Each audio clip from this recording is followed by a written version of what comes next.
स्पर्धा म्हटली की जरी 1, 2, 3 किंवा 1 नंबर 2 नंबर 3 नंबर हे जरी असलं तरी आपण नेहमी असं म्हणतो की कुठल्याही स्पर्धेमध्ये ज्यावेळेला आपण भाग घेतो, पार्टिसिपेट करतो, त्यावेळेला ती स्पर्धा ही 80% आपण स्पर्धकांनी किंवा त्या संस्थेने जिंकलेली असते. आणि या ज्या 10च्या 10 कंपन्यांमधल्या पार्टिसिपंट्सनी स्पर्धकांनी या ठिकाणी जे काही पार्टिसिपेट केलेलं आहे या कवायतींमध्ये ते पार्टिसिपेट केलं याचाच अर्थ ते सर्वजण जिंकलेले आहे. मला वाटतं त्या सर्व स्पर्धकांचं या ठिकाणी आपण सर्वांनी टाळ्या वाजून स्वागत करणं गरजेचं आहे. So really it is appreciable that 10 companies they have participated in the drills and all the participants they deserve the congratulations that they have participated. ज्यावेळेला आपण स्पर्धा आणि हे म्हटलं त्यावेळेला आणखी एक या ठिकाणी वैशिष्ट्याची गोष्ट या ठिकाणी मला आढळली ती म्हणजे की प्रत्येक पार्टिसिपंटने आता कुठल्याही टीमने जास्तीत जास्त ड्रिल हे 1 मिनिट आणि 12 सेकंदात पूर्ण केलेला आहे. Really it is appreciable. ते जास्तीत जास्त लागणारा वेळ हा 1 मिनिट 12 सेकंड असा काहीतरी वेळ आहे जो बोर्डावर आहे. 1 minute 1.12.53 seconds. So really it is also appreciable. ही खरोखर कौतुकास्पद गोष्ट आहे की कारखान्यांमधले सर्व स्पर्धक सर्व अधिकारी कर्मचारी की एवढ्या कमीत कमी वेळात हे ड्रिल या ठिकाणी पूर्ण करू शकतात, तांत्रिकदृष्ट्या पूर्ण करू शकतात आणि जे काही आपलं to save the life and property आपला जो काही मोठा आहे तो आपण साध्य करू शकतो. आणि त्यासाठी सर्व स्पर्धकांचा परत एकदा अभिनंदन. आणखीन एक या ठिकाणी महत्वाची गोष्ट मला हायलाईट करावीशी वाटते ती म्हणजे की जे काही कुठली CTTL टीम या कंपनीचे जे काही पार्टिसिपंट्स आहेत रिअली हॅट्स टू देम. कारण या वयात त्यांनी या स्पर्धेत भाग घेतला.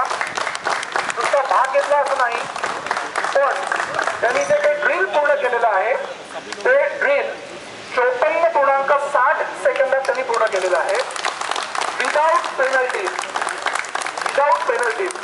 So they deserve the congratulations from all of us. So congratulations. आम्ही आता जस्ट चर्चा करत होतो खरोखर आम्ही त्या वयात जाऊ किंवा नाही आणि गेलो तर अशा प्रकारे डील करू शकू किंवा नाही.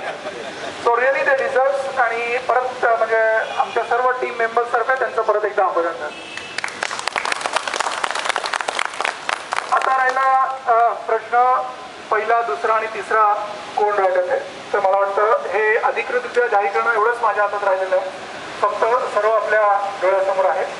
या ठिकाणी 3 नंबरला आहे टाटा पॉवर B टीम ज्यांनी 35.60 सेकंदात 35.60 सेकंड्समध्ये त्यांनी ड्रिल पूर्ण केलेलं आहे विदाउट पेनल्टीज.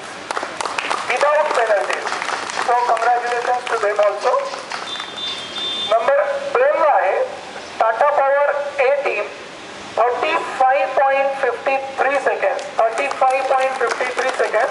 जर तुम्ही बघितलं तर याच्यामध्ये हार्डली फ्रॅक्शन ऑफ सेकंडचा डिफरन्स आहे बघा फर्स्ट आणि सेकंडमध्ये. मला वाटतं 2.56 सेकंडचा किंवा 2.03 सेकंडचा काहीतरी फरक आहे. तो टाटा पॉवर A टीम 2 नंबरला आलेली आहे. त्यांनी 35.53 सेकंदात त्या ठिकाणी ड्रिल पूर्ण केलेलं आहे. And of course the number 1 goes to DRC A आणि 33.56 सेकंदात विदाउट पेनल्टी ड्रिल पूर्ण केलेला आहे. तो सर्वांचं विजेत्या स्पर्धकांचं पार्टिसिपंट्सचं आणि सिनियर सिटीजन्सचं असं मी म्हणेन त्या सर्व स्पर्धकांचं या ठिकाणी अभिनंदन. परत एकदा कॉंग्रॅच्युलेशन्स.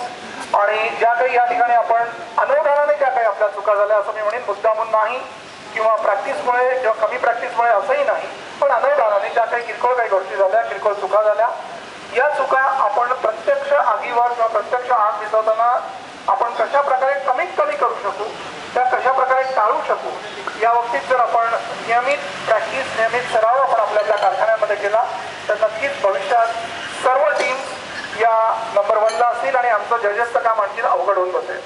तर परत एकदा सर्व स्पर्धकांचं या ठिकाणी अभिनंदन आणि congratulations to all of you. Thank you. एक 5 मिनटं ब्रेक घ्यायचा आहे आपल्याला. कोल्ड्रिंक वगैरे घ्या आणि नंतर परत पाणी व्हा. तोपर्यंत स्पीकरचे अधिकारी इथे येतात आहेत. आता ऑलरेडी मीटिंग त्यांनी संपलेली आहे, तर ते इकडे घेतात आहे.